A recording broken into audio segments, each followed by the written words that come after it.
Welcome back, everyone. This is day two. We are talking about design thinking. I'm your host, Ayan. We are going to do a quick recap before we move on to today's topics. We have shared the Harvard Business Review white paper authored by Tim Brown. We have also spoken about the Godrej Chotukul case study. We have done the pre-assessments. Some of you have not been able to finish it. My humble submission is please do that. We have spoken about human-centered designs. Why is it a big deal? Feasibility, viability, desirability, and now what matters, problem solving, problem finding, value capturing or value creation, and traditional thinking versus design thinking. What's the difference? We also spoke about the 5 steps of design thinking: empathy, define, ideate, prototype, and test. Now, what we have in store for you today is we're going to talk about why design thinking and take a look at some of the world-class examples. Then there is an activity which we have planned for you, creative confidence that needs to be built. We're also going to talk about the beginner's mindset. Post that, we have an assessment. What kind of a design thinker are you? We're going to talk about the Kano model of quality, value, and innovation. Learn from the case studies, idea shopping cart, biases and beliefs, how they affect the design thinking. Then post that, we're going to deep dive in empathy, the difference between needs and insights, extreme users, empathetic listening, stage 2 of design thinking, which is define what synthesis is and what analysis is, how to write a problem statement, how do we also take a point of view. So let's start the day with some world-class design examples. So the first and the foremost one that I'm going to show is of a pirate ship. Take a while. Identify what is this. This is an MRI scanner. Watch the video, post that. Again, we'll come back and discuss more. I was very proud of kind of the newer design that was just out, the new MR scanner that I've been working on forever. And I was so consumed with just that scanner itself and kind of, I call it the shiny object, that I totally missed the whole picture when I had this young family come through and they couldn't get through the scanner. And it was just, I mean, it was, of course, for the child who's there in tears, it's very, very tough. But for the parents, and they give each other that look, they don't know how to get their child through this experience. It was just really, really hard for me. When I came back, I said, you know what? I'm going to change this. Just putting some imagery on the walls and on the machine to make this more of an adventure was the key to it. But that's just kind of like the icing on the cake. The cake is really the experience the child's in. But you know, a lot of times when I describe adventure series, it's kind of like, you know, what are 3 chairs and a blanket? You know, everybody says it's, you know, it's a castle, it's a truck, it can be anything. And the children will play with that, 3 chairs and a blanket forever. They can put themselves in this magical place. Well, why not do that when you have to go to the hospital? My name is Doug Dietz, and my pay for it idea is humanizing diagnostic imaging for everybody. 80% of the kids were actually sedated. From here, they took the inspiration. That was the time they started making the scanner look like a pirate ship. The entire room was decorated. If you look at the walls, the floors, the lights, everything was changed with their favorite adventure series characters. Consequently, what happened was the outcome, the entire MRI experience became like a playtime for the kids. Many a time, kids loved this experience so much that they wanted to come back again and again. The parents were equally relieved. The sedation rate went down from 80% to 10%. Both the hospitals and the parents benefited commercially. This kind of inspiration can only come when we soak ourselves, immerse ourselves completely. The next example I have is of Airbnb. Let's see how Airbnb started monetizing one of the most expensive thing in this world, which is called as trust, using design thinking. No one in their right minds would invest in a service that allows strangers to sleep in people's homes. Why? Because we've all been taught as kids, strangers equal danger. Now, when you're faced with a problem, you fall back on what you know, and all we really knew was design. Is it possible to design for trust? I've got a 30-second experiment that will push you past your comfort zone. If you're up for it, give me a thumbs up. Okay, I need you to take out your phones.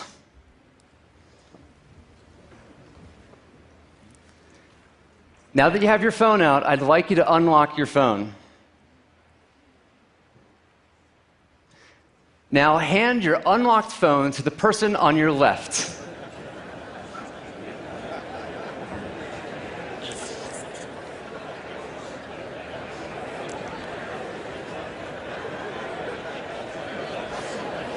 That tiny sense of panic you're feeling right now is exactly how hosts feel the first time they open their home. Because the only thing more personal than your phone is your home. People don't just see your messages, they see your bedroom, your kitchen, your toilet. Now, how does it feel holding someone's unlocked phone? Most of us feel really responsible. That's how most guests feel when they stay in a home, and it's because of this that our company can even exist. It turns out a well-designed reputation system is key for building trust. And we didn't actually get it right the first time. It's hard for people to leave bad reviews. Eventually, we learned to wait until both guest and host left the review before we reveal them. Now, here's a discovery we made just last week.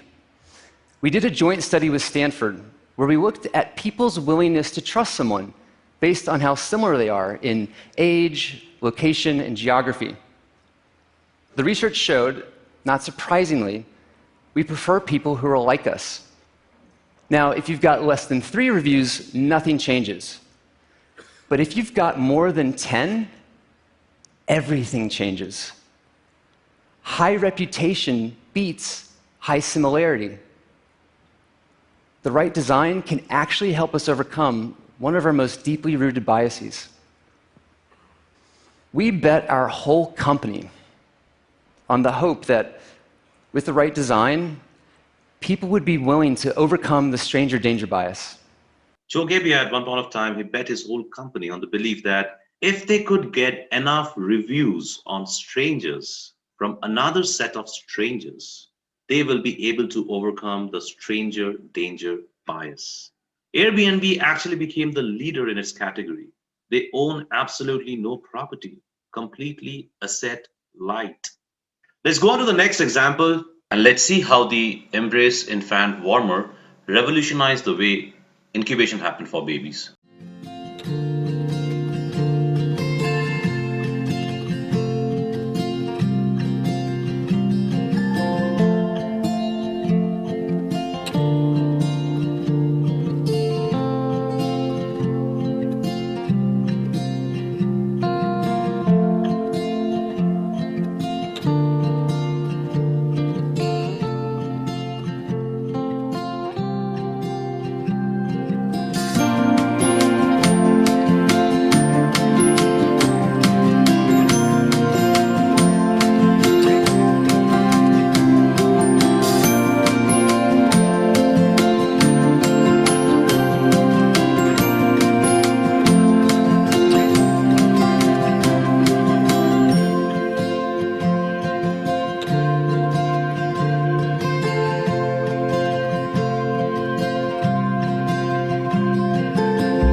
After conducting the design research, the team realized that many of the hospital incubators were going unused. Why? Because the babies who needed them the most were born in the remotest of the villages. And as a result, what happened was these babies were not able to be shifted at the right time to the hospital for incubation. This easy to use medical device costs 99% less than a traditional baby incubator.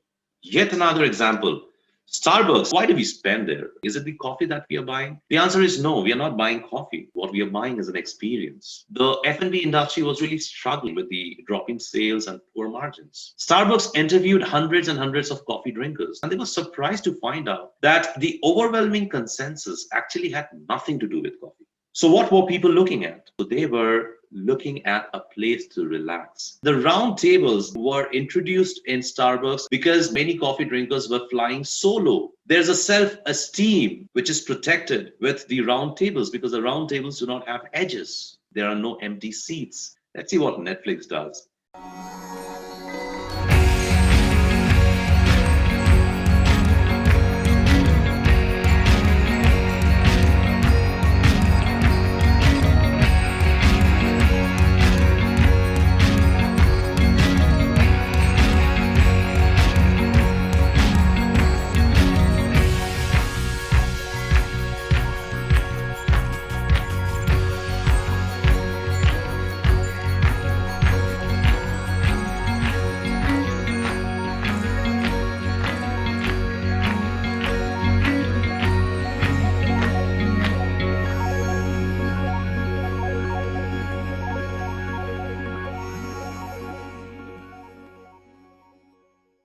Let's also learn about Cornetto and Netflix commitment rings. In the age of video on demand, binge watching is something we're all too familiar with. But what happens if you cheat on your significant other and watch an episode when you aren't supposed to? Babe, it's not what you think. It's called binge infidelity, and if it's something you're worried about, this could be your answer. Say hello to commitment rings.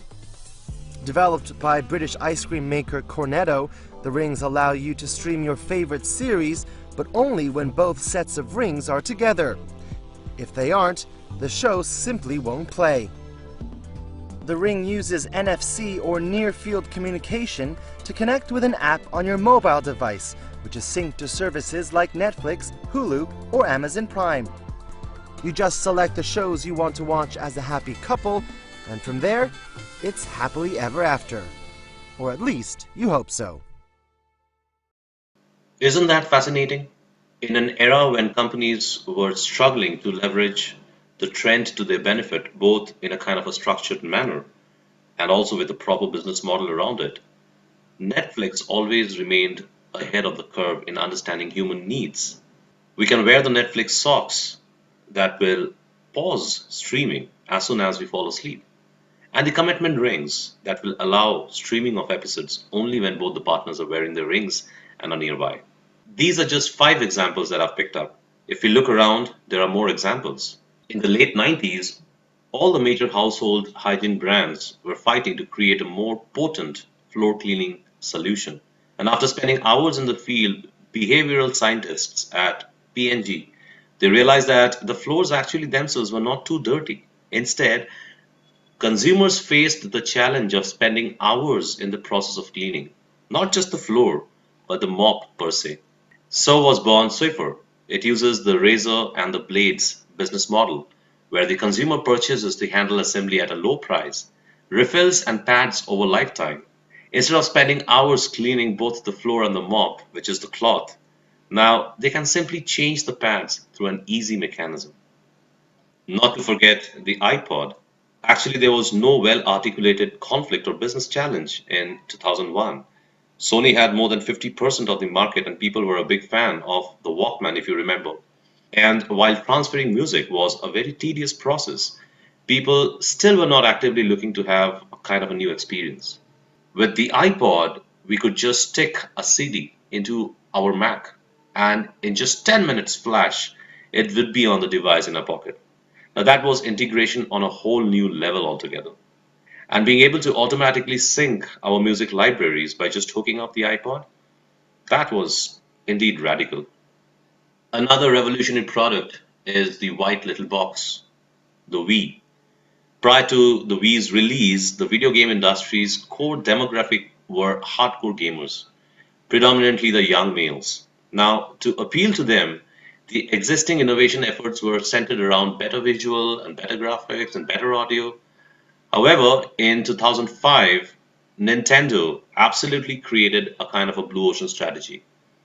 A motion gaming system that now allows players to interact with the system through body movements.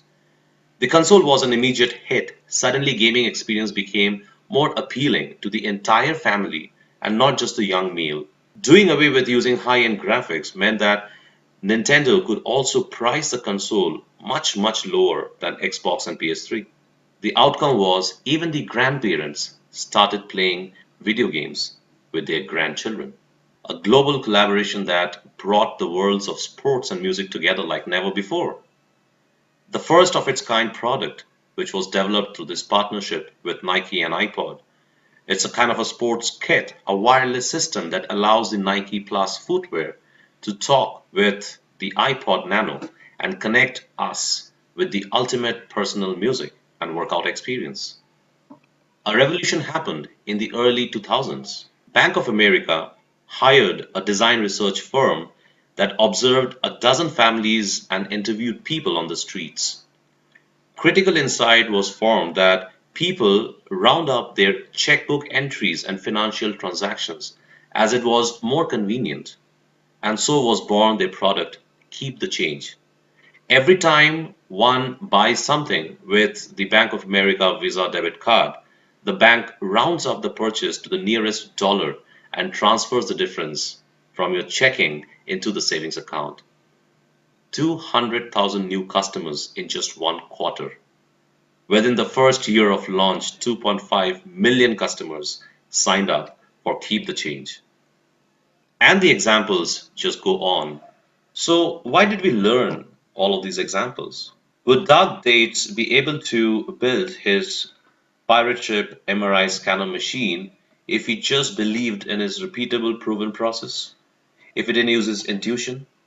Would Chen be able to develop her Embrace infant warmer if she just designed for the users and then designed with the users? Would Gebbia be able to come up with the stranger's danger bias and break it if he just wanted to sit inside and not get out of the building?